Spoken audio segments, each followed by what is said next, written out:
bara beeyladoonni illee akka namatti yaadan maaf laata dhalli namaa ajjeecha furgaadan bara fardi akka namaa da'oo waliif dhaabbatu du'aattuu wal mararu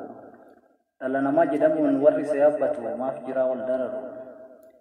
jiruutu dhangaggaa'ee addunyaan taate bukoo isa fannoo fudhachuuf narkaa bu'ee koo adabduudhaa dagannee garma feene yaanee sammuun keenya giddaa'ee beeyladaa gadi ta'anii malee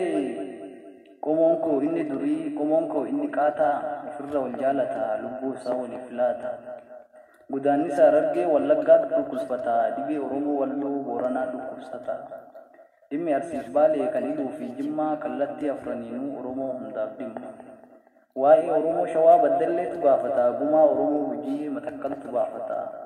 malee akka har'aa kana galee gandaaf gootitti dhimma walii dagatee fannis gootitti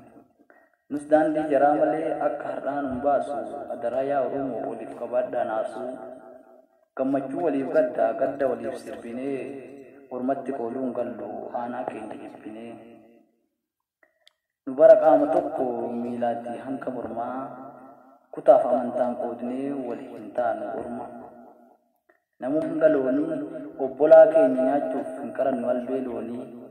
eeyyeen nu qaama tokko cabnu waliin okkollaa gufannu waliin kufnaa ceenu waliin okkolla gaarisaa ta'u hamaa hunda waliin arginaa koottaa waliif haa taanu dha'uu gaafa rakkinaa adda ba'uu hin dandeenyu oromummaan dhiigaa adaraa yaa saba koo gamoo jaalalaa ijaaraa gombisaa jibbaa diigaa.